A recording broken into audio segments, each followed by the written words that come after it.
विश्व हिंदू परिषद की स्थापना 29 अगस्त 1964 में हुई थी और कुछ समय बाद ही अब यदि हम देखें तो डायमंड जुबली का टाइम है रिफ्लेक्शन का, टाइम है नए जनरेशन को इन्वॉल्व करने का, उनको इवॉल्व करने का, उनको भारत सेवा में लगाने का।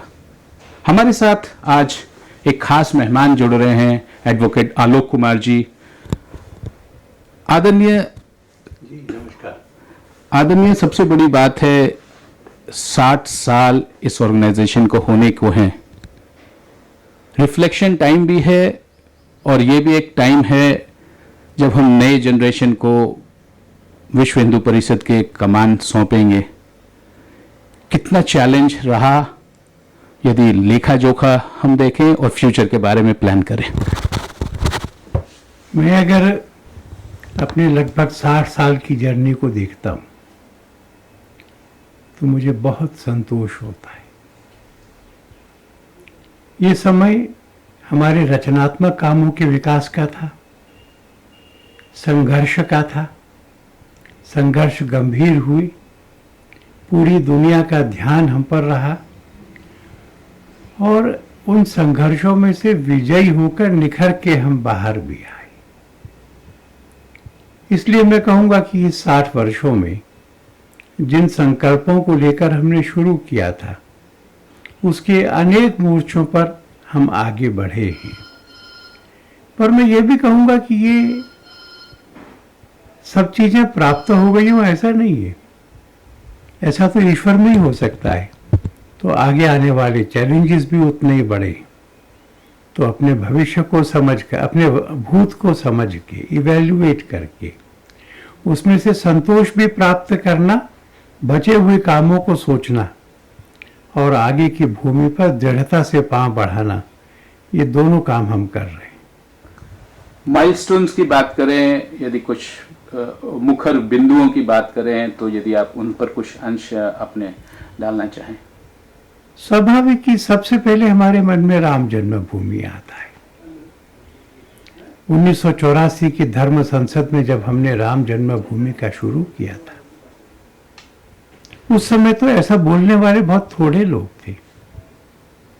पर 1990-92 तक आते आते वो आंदोलन इतना बड़ा हो गया, इतना प्रबल हो गया कि वहाँ का वो ढांचा, 5 फीट का पत्थर की दीवारों का ढांचा एक दिन में ढह गया। और फिर वो समय आया जब सुप्रीम कोर्ट ने निर्णय दिया। अयोध्या में संत इकट्ठा हुए, देश के प्रधानमंत्री रामलला के सामने प्रस्तुत हुए। इस देश की राज सत्ता ने दंडवत प्रणाम किया धर्म सत्ता के सामने, नैतिक सत्ता के सामने। हम पूरे देश में गए कि अपना मंदिर बन रहा है, मिलके बनाएंगे। तो 5 लाख से अधिक स्थानों पर 12.5 करोड़ लोगों ने, 12.5 करोड़ परिवारों ने, माने 65 करोड़ लोगों ने 3100 करोड़ रुपए हमारी झोली में डाल दी। और अब वो भव्य मंदिर बन रहा है। मैं समझता हूँ कि आने वाली पीढ़ियां भी संतोष और गर्व कर सकेंगी, ऐसा एक काम हमने किया है। राम सेतु को तोड़े जाने का जो विषय था, उस पर अंगद का पैर जमाकर हम खड़े हुए। उस समय तो सरकार भी कुछ समर्थन वाले लोगों की थी, फिर भी इसके लिए लड़ना पड़ा, गली गली में लड़ना पड़ा। उस लड़ाई में हम सफल हुए। ये घोषणा करनी पड़ी सरकारों को कि राम सेतु तोड़ा नहीं जाएगा। ये तो 2 बड़े आंदोलनात्मक काम थे। मैं समझता हूं कि रचनात्मक मुद्दों पर भी अभी तो हमने उसको स्वतंत्र संगठन किया है, पर हमारा एकल संगठन देश के 78,000 ग्रामों में एकल विद्यालय के द्वारा समग्र विकास के रास्ते पे बढ़ रहा है। संतोष की बात हुई। देश भर में हमने वेद और संस्कृत के जितने विद्यालय खोले हैं और चला रहे, और बाकी लोग जो चला रहे उनको सहयोग दे रहे, उनकी संख्या बड़ी हो गई है। गौशालाएं जो हम चला रहे और जिनको सहयोग दे रहे, और उन गौशालाओं को चलाने से, सहयोग देने से, गौ हत्या होने से रोकने के हमारे अभियानों से देश भर में अब ऐसी चेतना आ रही है कि लोग अपने घर में गाय का दूध आए, दही आए, घी आए, इसकी कोशिश करते हैं। और जब वो गाय का ग्वाला कहता है कि मैं दूध दूंगा, तो वो उससे आश्वासन मांगते हैं कि तुम्हारी गाय देसी गाय है कि नहीं है। संस्कृत के अध्ययन में रुचि हो रही है, और बहुत सारे ऐसे गांव हो गए अब, खास तौर पे कर्नाटक में, जिसमें लोग अपने रोजमर्रा के जीवन में संस्कृत में बात कर सकते हैं। देश भर में हिंदुत्व का भाव जागरण हुआ है। जब हमने शुरू किया तो देश का वातावरण राजनीतिक रूप से ऐसा था कि मुसलमानों का पृष्ठपोषण करना और हिंदू को गाली देना। आज देश के राजनीतिक वातावरण में परिवर्तन आया है। कोई हिंदू की मजाक उड़ा करके चुनाव नहीं जीत सकता। किसी को अपना जनेऊ बाहर निकाल के दिखाना पड़ता है, किसी को अपना गोत्र ढूंढ के लाना पड़ता है।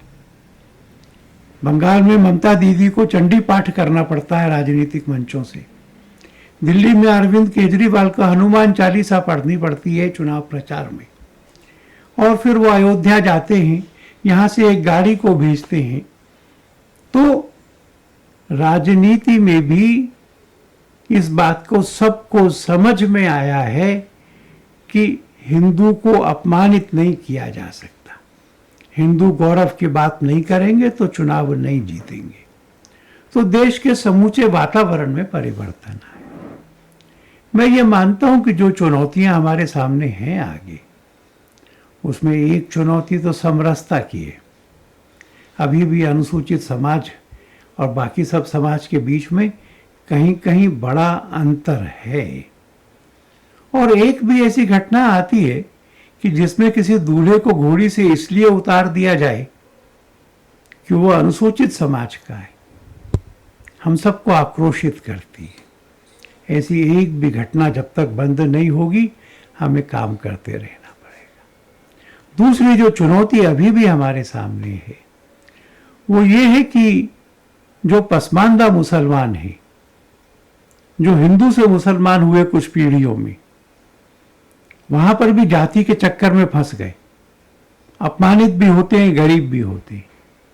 उनको वापस लाने का अभियान, और जो वापस आते हैं और जो हैं, ऐसे सब अनुसूचित समाज के लोगों को शिक्षा का, कौशल का, स्वास्थ्य का और उनके अपने व्यापार उद्योग का, इस सब मामले में पूरा समाज उनके साथ खड़ा हो, सर्वांगीण विकास के लिए काम करे।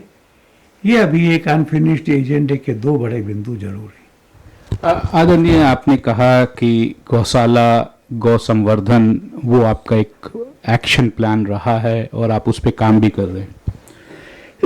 यहाँ पे ये भी कहा जाता है कि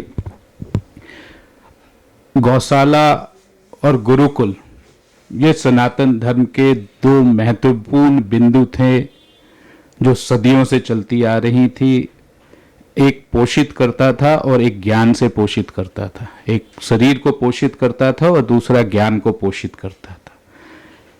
आप लोग इस पे बहुत एकाग्र मन से वन पॉइंट एजेंडा लेकर के आप चल रहे हैं, लेकिन बातें बिगड़ जाती हैं थोड़ी दूर आगे चल के। वहाँ पे गौ हत्या की बात होती है, मुसलमानों को मारने की बात होती है, या फिर ये यूं कहें कि एक डर का भाव पैदा किया जाता है। विचार तो अति उत्तम है, लेकिन एक्शन में कहीं न कहीं भटकाव आता है। कितना आप इससे क्षुब्ध हैं? मैं आपको बहुत दृढ़ता से कहूँगा कि इस तरह की घटनाओं में विश्व हिंदू परिषद का नाम कोई भी ले, पर जहां विपक्ष की भी सरकारें हैं, जिन लोगों को वो गिरफ्तार करती हैं, उनमें विश्व हिंदू परिषद के लोग नहीं होते।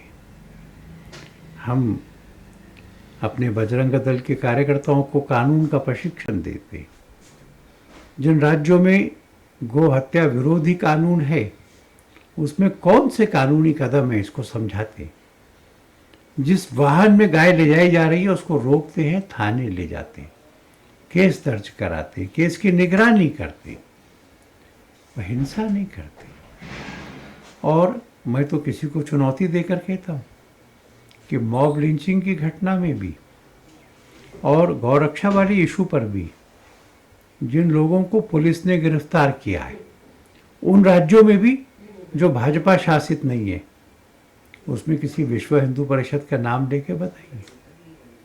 इसलिए हम इस बारे में सुनिश्चित हैं कि भारत में कानून का राज्य रहना चाहिए। यह हमारे हित में है कि रहे।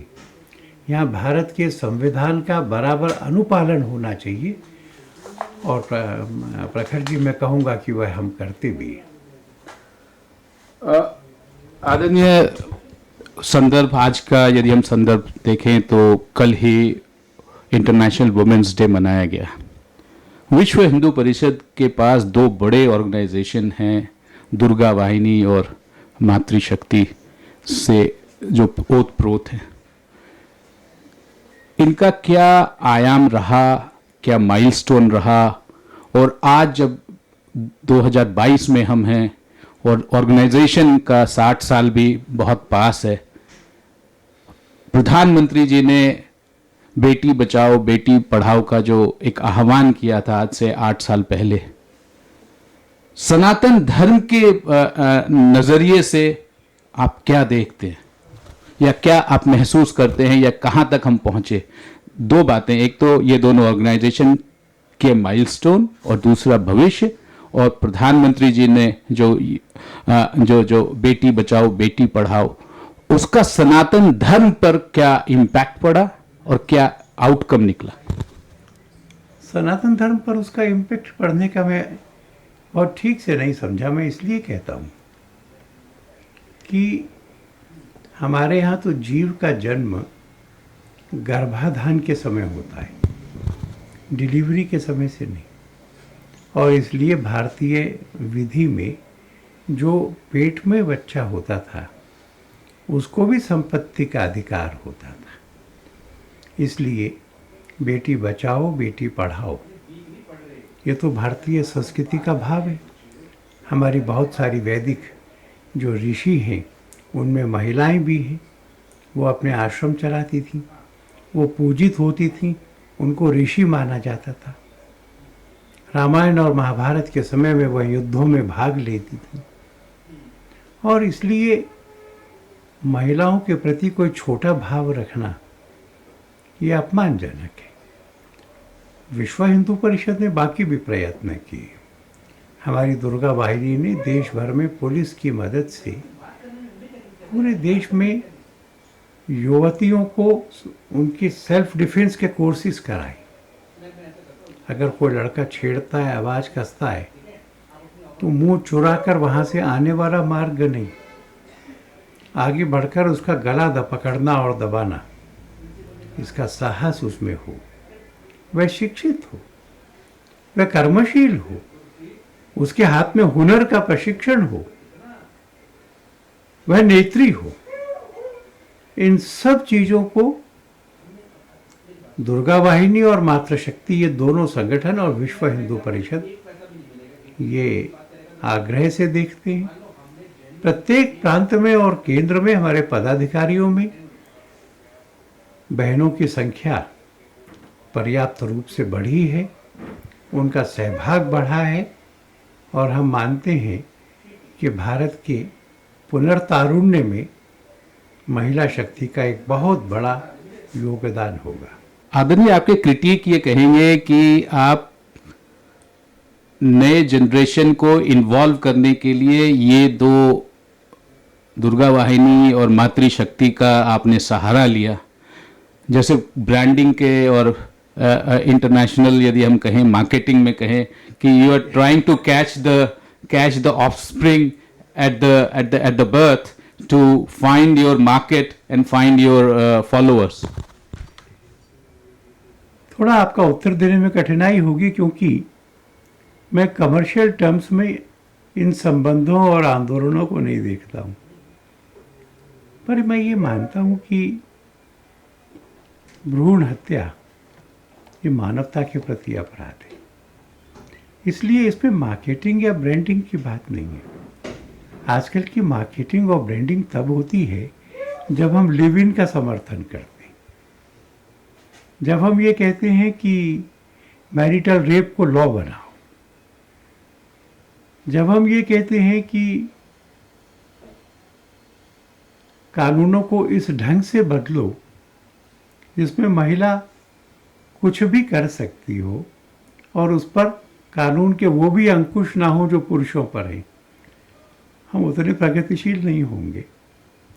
हम समाज की वास्तविक मर्यादाओं के अंदर बहनों की बराबरी इसके लिए काम कर रहे हैं।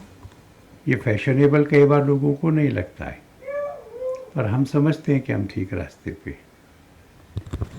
आदरणीय, आगे बढ़ते हैं। चंद दिन पहले सरस्वती नदी पर एक पुस्तक का विमोचन भी हुआ। बहुत बड़े बड़े शख्सियत उसमें शिरकत किए। मोहन भागवत जी जो सर संचालक हैं वो थे, डॉक्टर मुरली मनोहर जोशी जी थे, जो लबोलुबाब वहाँ पे आपको भी शायद सब जानकारी होगी ही। सरस्वती नदी सभ्यता ये कितना इम्पोर्टेंट सनातन धर्म के लिए है, क्योंकि हम मानते हैं कि आप सनातन धर्म के, और आप भी मानते हैं कि आप सनातन धर्म के आगे बढ़ाने के लिए एक कड़ी है। मैं सोचता हूँ कि कुछ चीज़ें बहुत अच्छी हुई। सरस्वती थी कि नहीं थी ये बहस चलना, और इस बहस में वैज्ञानिकों ने ये साबित करना कि सरस्वती नदी एक बड़ी प्रवाहमान नदी थी, इसका साबित होना। उसके पुनरुज्जीवन के प्रयत्न हो रहे। वह पुनर्जीवित हो सकती है कि नहीं वह पता नहीं, पर हमारे भाषणों ने नहीं, हमारे धर्मशास्त्रों ने नहीं, अंतरिक्ष में से धरती के नीचे जो देख सकते हैं, पहले रहे हुए जल मार्गों को, शहरों के नामों वगैरह से जो निर्णय हो सकते हैं, इतिहास के अध्ययन से जो बातें मालूम पड़ सकती हैं, वो सब साबित करती हैं कि सरस्वती नदी थी।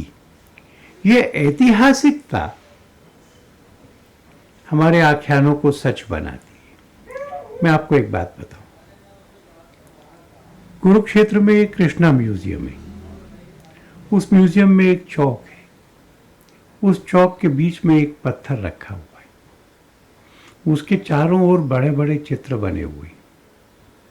उन चित्रों में दिखाया है कि पुराणों में लिखा है कि एक द्वारका नदी थी, द्वारका नगरी थी, कृष्ण की राजधानी थी, वो समुद्र में डूब गई थी। समुद्र वैज्ञानिक और बाकी वैज्ञानिकों ने शोध किया, वो नगरी वहां नीचे मिल गई, वहां है, वो डूबी हुई है। तो धर्म ग्रंथों में वहां पर जहाज आते थे, जहाज जहां पाल डालते थे उस पत्थर का डिजाइन था। वैसा पत्थर वहां समुद्र के नीचे मिला। वो पत्थर लाकर संग्रहालय में रखा गया और लिखा गया आप इसके पास आ सकते हैं, आप इसको छू कर देख सकते हैं। मैंने उस पर थोड़ा हाथ लगाया, पूरे शरीर में सिहरन हुई। कृष्ण की राजधानी थी, समुद्र में डूब गई थी, उस डूबे हुए समुद्र में से ये पत्थर निकला है। तो सत्य का अन्वेषण होना और उस सत्य में से हमारे आख्यानों का सत्य साबित होना, ये दोनों चीजें आश्वस्त करती हैं हमें। तो यदि इस बात को और आगे ले जाएं कि हड़प्पा सिविलाइजेशन से भी पहले सनातन धर्म था, आर्य का जो हिंदुस्तान में आना था, ये अब शायद ऐसा माना जा रहा है कि आर्य कब आए उसका भी कोई ये लोकोक्तियां की तरह चल रही थी। क्या आपको लगता है कि सरस्वती नदी के स्थापना से उसको उसके विचार को स्थापित करने से साइंटिफिकली वो सरस्वती नदी सभ्यता भी, हमारे सनातन धर्म सभ्यता को भी बल मिलेगा, और west that was preaching us all this while that will not hold good, which means that जो हिंदू धर्म सनातन धर्म की जो व्यवस्था थी वो ही शायद सर्वव्यापक पूरी दुनिया में उसका एकाधिकार कहें, या हम कहते हैं वसुधैव कुटुंबकम, इन दोनों में आप कहाँ स्टैंड करते हैं? प्रणव जी, मैं आपको कॉम्प्लीमेंट करूंगा। इतना परिश्रम और अध्ययन करके लोग मुझसे सवाल नहीं पूछते। आर्य बाहर से आए, इस धारणा को चुनौती देते थे हम लोग। इंदिरा जी के समय से एस्टेब्लिशमेंट में ऐसे लोग बैठे थे जो लेफ्टिस्ट थे, और अंग्रेजों ने भी जो प्रयत्न किए थे हमारे इतिहास को विकृत करने के, तो आर्य बाहर से आए, ये बोगी चलती थी। अब तो विज्ञान साबित कर रहा है कि हम बाहर से नहीं आए। अब तो विज्ञान साबित कर रहा है कि इस देश में मूल रूप से जो लोग निवास करते थे उसमें आर्य भी थे, और वो बाहर से आए, ये उन लोगों ने कहना शुरू किया जो भारत को एक ऐसी धर्मशाला मानते थे जिसमें मुसलमान भी रहते हैं, जिसमें ईसाई भी रहते हैं, विदेशी आक्रांता भी रहते हैं, आर्यंस भी रहते हैं। हम लोगों को आनंद है कि आर्य बाहर से आए। ये थ्योरी अब डिमोलिश हो रही है, और कितना भी परिश्रम वेस्टेड इंटरेस्ट की लॉबीज कर लें, इस थ्योरी को जलाए रखना ये आगे आने वालों के लिए संभव नहीं होगा। विश्व भर में हम रहें तो वो विजय करके रहें ऐसी हमारी कल्पना नहीं है। हम किसी को पराजित करके रहेंगे ऐसी हमारी कल्पना नहीं है। आज विश्व भर में योग ये मनुष्य को शारीरिक, मानसिक, बौद्धिक रूप से संतुलित करने के काम में आ रहा है। इसलिए योग की विजय होना ये किसी को हराना नहीं है। आज आयुर्वेद इम्यूनिटी बढ़ाने के लिए सबसे बड़ी दवाओं के रूप में अमेरिका और बाकी जगह भी कोरोना के समय में बना रहा। ये एलोपैथी की पराजय नहीं थी। इसलिए एक पॉजिटिव सात्विक वृत्ति लेके जाना, और उसमें से मनुष्य को कहना, मानवता को कहना, जो तुम्हारे हित में है वो ग्रहण कर लो। संयोग से इसको भारतीयों ने खोजा था, पर यह तो पूरी ह्यूमैनिटी की सांझी विरासत है। तो इस सांझी विरासत को हम बांटेंगे, लोग हमारे जीवन में उसको देखेंगे, उसके लाभ का अनुभव करेंगे, अपने यहां भी अपनाएंगे। आदरणीय, अब कुछ राजनीतिक सवाल। फैजाबाद अयोध्या का नाम श्री अयोध्या हो, इस पे आपका पर्सनल भी बहुत ज्यादा योगदान रहा और संघर्ष रहा। कब तक हम देख पाएंगे? और जो एक भव्य मूर्ति, कल ही पता चला कि एक भव्य राम मूर्ति, जो राम जी की मूर्ति का स्थापना होना है, उसके लिए जगह भी ढूंढा जा रहा है, और उस मूर्ति को कल्पना भी किया जा रहा है कि जो दुनिया में सबसे बड़ी होगी। ये धरोहर या ये विचार किन बातों को अंकित करती है? आर दीज ओनली सब्जेक्टिव और स्पिरिचुअल, और टॉकिंग अबाउट द सुप्रीमेसी, और टॉकिंग अबाउट व्यापकता? फिर एक शब्द आता है वसुधैव कुटुंबकम, जहां हम सनातन धर्म उस पर विश्वास करते हैं। मैं दिल्ली में रहने वाले बहुत सारे लोगों को पूछता हूँ कि आप किंग्सवे और क्वींसवे जानते हैं? मैं आपसे नहीं पूछ रहा, आपको भी नहीं पता होगा। जब अंग्रेज गए थे तो राजपथ का नाम था किंग्सवे, और जनपद का नाम था क्वींसवे, और सम्राट की एक बड़ी मूर्ति इंडिया गेट के पास लगी हुई थी। उस समय की सरकारों ने राजपथ, जनपद और उस मूर्ति को उठा करके और संग्रह एक स्टोर में रख दिया। क्यों? क्योंकि ये नाम हमें हमारी गुलामी की बात करते थे। एक लोकतांत्रिक रिपब्लिक में राजपथ का क्या अर्थ है? किंग्सवे का क्या मतलब है? ना किंग्स रहे, ना क्वींस रहे, ना उनकी कहानियां रही। केरल में तो कम्युनिस्टों की सरकार थी जब थिरुवनंतपुरम नाम हुआ। मद्रास में तो टीएमके की सरकारें थी जब चेन्नई नाम हुआ। बंगाल में तो ममता जी की सरकार ने कहा कि वेस्ट बंगाल का नाम बंगा कर दो। तो फिर अयोध्या या प्रयागराज के बारे में आपत्ति क्यों? जो नाम हम पर कालक्रम में हमें युद्ध में हराकर जीतने वालों ने थोपे थे, हमारी परंपरा से मेल नहीं खाते थे। आप प्रयागराज कहेंगे तो फिर जब आप रामायण भागवत कुछ भी ग्रंथ पढ़ेंगे और उसमें जब प्रयाग शब्द आएगा तो आप आइडेंटिफाई करेंगे कि हाँ, यह वह नगर है। इसलिए उस पर इलाहाबाद या फैजाबाद थोपा जाना ये कृत्रिम था। वो नाम बदल के मूल नाम में आना ये वैसे ही है जैसे थिरुवनंतपुरम होना, जैसे चेन्नई होना। और जब समय होगा तो दक्षिण में हैदराबाद का भाग्यनगर होना चाहिए, अहमदाबाद का कर्णावती होना चाहिए। जो नाम हमको हमारे अतीत से जोड़ते हैं, हमारे प्रवाह से जोड़ते हैं, हमारी परंपरा से जोड़ते हैं, वही सब करके दिखाएंगे। हम अयोध्या पहुंच गए और यदि आपसे मैं न पूछूं कि राम मंदिर का प्रोग्रेस कब कहां तक पहुंचा और कब अनावरण हो, इसके बारे में थोड़ा दर्शन डालें और टाइमलाइन थोड़ा बताएं, क्योंकि जिज्ञासा पूरी दुनिया में, हिंदुस्तान में नहीं पूरी दुनिया में है। इसलिए नहीं कि वो एक आस्था है, एक धर्म है, एक मूर्ति है, एक मंदिर है, बल्कि इसलिए एक सभ्यता, यदि मानव सभ्यता है तो वो एक कड़ी जुड़ी हुई है। प्रणव, मैं आपके माध्यम से आपके सारे दर्शकों को निमंत्रित करना चाहता हूँ। राम जी के जन्म स्थान पर रामलला का विराजमान होना, मंदिर पूर्ण होना, और फिर 2024 के जनवरी में सब लोग दर्शन करने आए।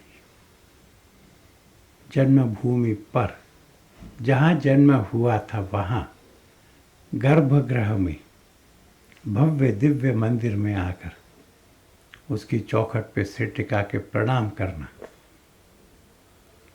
तो जनवरी 24 ये टाइमलाइन है। जब ये मंदिर बनने की प्रक्रिया चल रही है पिछले 1-1.5 साल से, बहुत सारे प्रेस कॉन्फ्रेंस आपके ऑर्गेनाइजेशन के द्वारा हुआ, आपने भी संबोधित किया, चंपत राय जी ने भी संबोधित किया। कितना आहत हुआ था जब एक जमीन को लेकर के एक इलेक्शन, हम जानते हैं इलेक्शन होना था यूपी में, उस जमीन को लेकर के जिस तरीके से बातें आई, आपने भी उसका बहुत बार, कई बार, चंपत राय जी ने भी, सब पूरे व्यवस्था में जो आपके इस तीर्थ क्षेत्र के ट्रस्टी हैं, सब ने इसके बारे में विचार रखा, यथार्थ रखा, सच रखा, लेकिन फिर भी आंच तो लग गई। आंच लगी कि नहीं, इसको इस कॉन्टेक्स्ट में देखना होगा।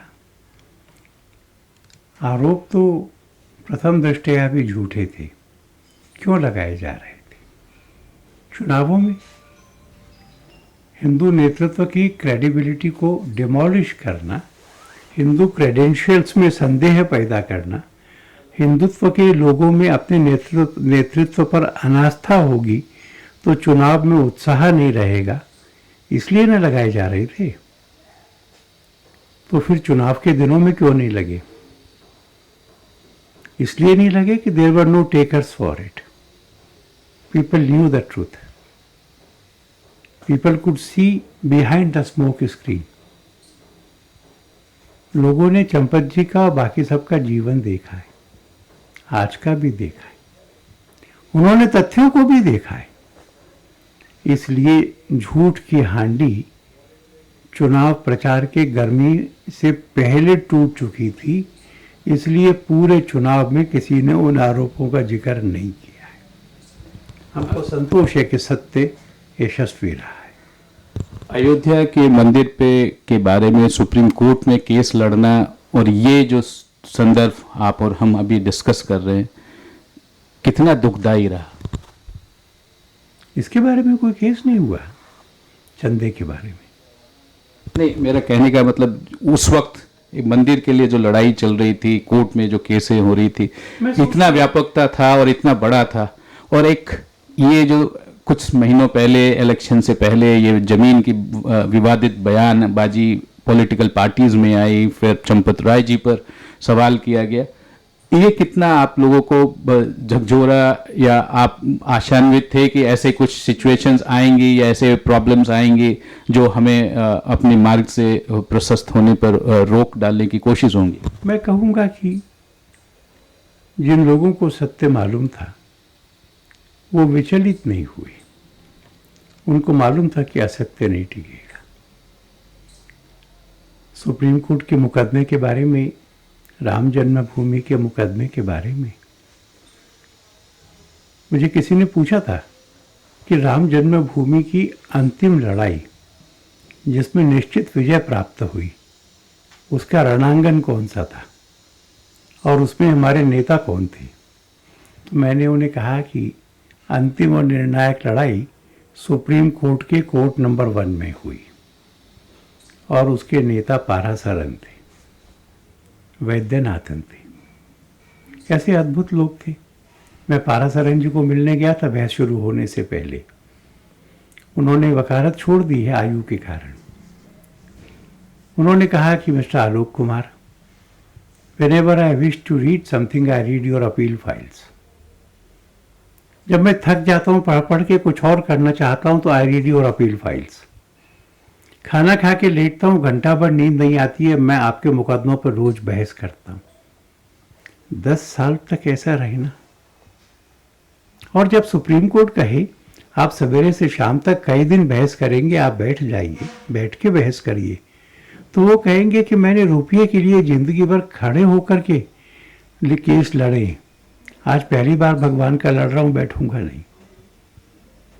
वैद्यनाथन जी जब बहस करने खड़े होते थे राम जी के लिए, उनके तो क्लाइंट थे ना रामलला, तो जूते उतार कर बहस करते थे। वो भी एक तपस्या थी। हिंदू टेम्पल और इंस्टीट्यूशंस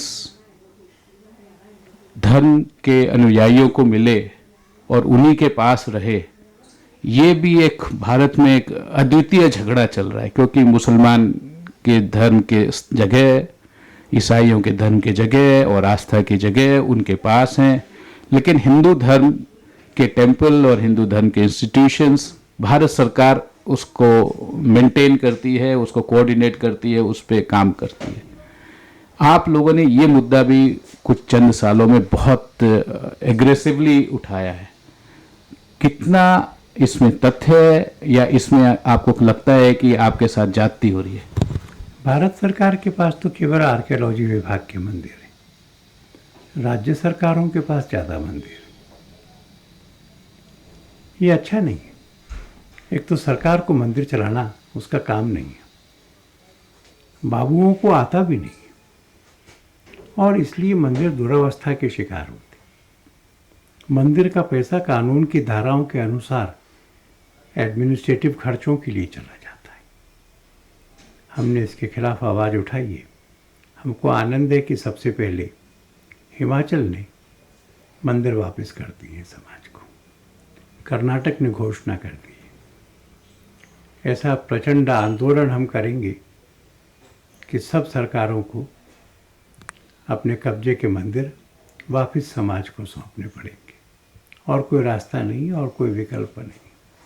कब तक ये पूर्ण रूपेण, कोई एक टाइमलाइन आपने रखा है? और दूसरा, आपके क्रिटिक कहते हैं कि विश्व हिंदू परिषद तो और बड़ा मजबूत ऑर्गेनाइजेशन पैसे की दृष्टि से हो जाएगा जब उनको इन मंदिरों का टैसिटली या डायरेक्टली उनको कंट्रोल मिल जाएगा। ना टैसिटली, ना डायरेक्टली, ना इनडायरेक्टली। हमने राम जन्मभूमि के मंदिर के बारे में भी कहा है, हमारा काम नहीं है मंदिर बनाना, हमारा काम नहीं है मंदिर चलाना। वो जो सरकार ने ट्रस्ट बनाया वो करेगा, हम नहीं बनाएंगे, हम नहीं बना रहे। हमने ट्रस्ट से इतनी अनुमति ली थी कि हमारे पास संगठन है, हम पैसा इकट्ठा करके आपको देंगे। इनमें से कोई एक भी मंदिर विश्व हिंदू परिषद नहीं चलाएगा। समाज की जो व्यवस्था बनेगी उसके अनुसार चलेंगे और मंदिरों के ट्रस्टी जहाँ खर्चा करना चाहेंगे करेंगे। आपने पैसे का जिक्र किया है, हम झोली फैलाते हैं, हमको मिलता है, इसलिए हमको धन के लिए कोई इनडायरेक्ट रास्ते खोजने की ज़रूरत नहीं पड़ती। तो यहाँ पे एक छोटा सा सवाल ये भी आ जाता है, FCRA कब खुलेगा? राम मंदिर तीर्थ क्षेत्र में लोग जो विदेश से दान देना चाहें उसको कब खोलना चाहेंगे? कब तक आप उसके लिए प्रयासरत रहे? ये प्रश्न ऐसा है जो मुझसे सबसे ज़्यादा लोग पूछते हैं, दुनिया भर के पूछते हैं। जब उनके यहाँ दिन होता है तो हमारे यहाँ रात होती है, तो रात में भी पूछते हैं। उत्सुकता है राम जी के लिए देने की। हमने सरकार को अप्लाई कर दिया है, जब अनुमति मिल जाएगी तब लेंगे। इस पूरे राम मंदिर के संघर्ष के दौरान एक बहुत ही डिफिकल्ट सिचुएशन आया था, गोधरा कांड। कैसे उस सोमबर मोमेंट को, उस सोमबर सिचुएशन को आज आप देखते हैं और उसके लिए आप क्या करना चाहते हैं? कैसे वो बात भी याद रहे कि राम मंदिर के संघर्ष में वो भी एक सिचुएशन था, और ये भी बात याद रहे कि लोगों ने इस पे कैसे कुठाराघात किया? गोधरा अकेली घटना नहीं, और गोधरा के समय में गोधरा होता था ऐसा नहीं। मैं अभी अभी कर्नाटक होकर आया। नौजवान लड़का हर्ष, सुंदर युवा, उसका मैंने चित्र देखा तो उसके युवा होने का आनंद उसके चित्र में से है। इसलिए मार दिया पब्लिकली, सबके सामने, क्योंकि वो हिंदुत्व का काम करता था। एक राजनीतिक विचारधारा है, साम्राज्यवादी, जिसको जिहाद का नाम देते, और उसमें अपने विरोधियों से निपटने के लिए हत्या, लूट और बलात्कार को वो धर्म सम्मत करती। उस विचारधारा के कारण से हत्याएं होती हैं, हमले होते हैं। इसलिए सुरक्षा तंत्र मजबूत करना ये आवश्यक है, और उस विचारधारा का सामना करना भी आवश्यक है। जब तक ये रहेगा कि मुझे धर्म परिवर्तन कराना है, कैसे भी, किसी भी तरह से, सब कुछ जायज है, तब तक विश्व में शांति नहीं होगी। विश्व के कुल युद्धों के 2/3 युद्ध धर्म बढ़ाने के साम्राज्यवादी मंसूबों ने कराए। इसलिए देश को इसका सामना करना पड़ेगा। ये लोकतंत्र को मानने वाले सब लोगों के लिए भी आवश्यक है। बुर्का एक पहचान है, एक परिचय है, या एक दबाव है? आप विश्व हिंदू परिषद में इसको कैसे आंकते हैं, कैसे पहचानते हैं, और क्या आपके विचार हैं? 1973 में मैं दिल्ली विश्वविद्यालय छात्र संघ का अध्यक्ष था। 73 एज फार बैक। किसी कॉलेज में कोई छात्रा हिजाब में नहीं आती थी। आज भी नॉर्थ ईस्ट में हिजाब का कोई प्रचलन भी नहीं है। आसाम, जहां बहुत सारा मुस्लिम पॉपुलेशन भी है। मैं बात पूरी करूं, 2 साल पहले भी कोई हिजाब में नहीं आती थी। 4 दिन पहले मैं एक कॉलेज में गया तो मैंने कम से कम 20 छात्राओं को हिजाब पहने हुए देखा। अगर ये essential part of the religion होता तो 73 में क्यों नहीं था, 2020 में क्यों नहीं था? हिजाब अचानक क्यों आ गया, देश भर में क्यों आ गया, मुद्दा क्यों बन गया? हमारे मेवात में जो लोग मुसलमान बन गए थे उन्होंने पहनावा नहीं बदला था, और वो स्कल कैप लगाएं और 4 उंगल छोटा पजामा पहने। ऐसे तबलीगी प्रचार के कारण परिवर्तन हो रहा है। कोई क्या पहनता है ये विषय नहीं है, पर अगर वो उसको इसलिए पहनता है कि वो अपनी एक अलग आइडेंटिटी को एजर्ट करता है, और फिर वो आग्रह करता है कि मस्जिद में और घर के अलावा मैं इसको वर्क प्लेस पे और कॉलेज में भी पहनूंगा। तो सभ्य समाज को सोचना होगा कि क्या ये उचित है। और बुर्के के बारे में तो वैसे भी पूछना पड़ेगा कि क्या ये महिलाओं की डिग्निटी के अनुरूप है। अब बात करते हैं आपके जो नए प्रेसिडेंट पद्मश्री RN सिंह साहब हैं, वो पटना से हैं। एक्सपेंशन बिहार में आप लोग प्लान कर रहे हैं, नॉर्थ ईस्ट में प्लान कर रहे हैं, केरला में विश्व हिंदू परिषद अपने आप अपना पांव जमाने की कोशिश कर रही है। कितना टफ है? नॉर्थ ईस्ट में हमारा काम अच्छा बढ़ा है।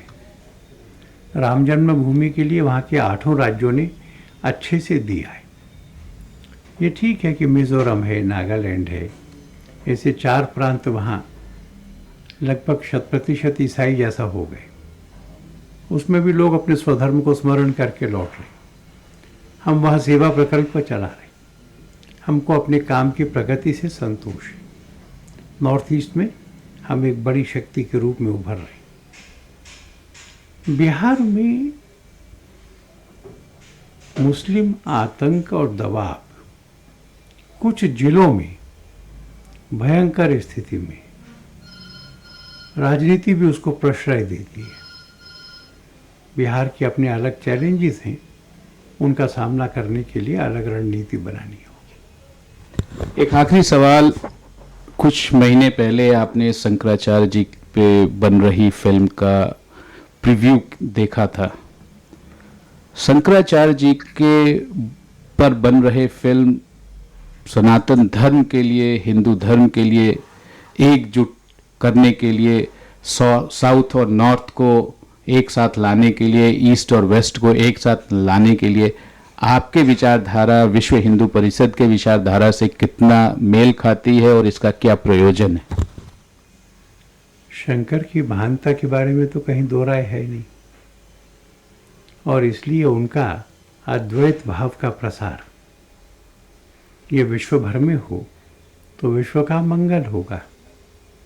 हम शंकराचार्य का विचार भी और नारायण गुरु का विचार भी, दोनों को सामने रखते हैं, दोनों को आगे रखते हैं, उन दोनों पर आचरण करने, जीने का प्रयत्न करते हैं। मध्य प्रदेश सरकार जिस नगर में उनका शिक्षण हुआ था, नर्मदा के किनारे, वहाँ एक विश्वविद्यालय और भव्य मूर्ति बना रही है। मैं भी उस यात्रा में 2-3 दिन शामिल हुआ था। हम उम्मीद करेंगे कि सबके हृदयों में ब्रह्म को देखने वाला यह विचार, मनुष्य मात्र की केवल समानता नहीं, मनुष्य मात्र में दिव्यता देखने वाला यह विचार हम सबको पवित्र करे। विश्व हिंदू परिषद को आप क्या विरासत में छोड़ के जाएंगे, यदि ये सवाल मैं पूछूं? मैं सच कहूं तो मैंने अभी छोड़कर जाने का सोचा नहीं। जब वो पर आने वाली पीढ़ियां इन उपलब्धियों का आनंद बढ़ाएंगी। नींव खुद गई है, नींव भर गई है, भवन बनाने का काम आने वाली पीढ़ियां करेंगी। आदरणीय, बहुत बहुत धन्यवाद। आपने हमारे सवाल लिए, आपने जवाब दिया, बेबाकी से आपने हमारे सवाल लिए। विद कैमरा पर्सन शरद वर्मा, प्रणब प्रखर reporting for vision television world.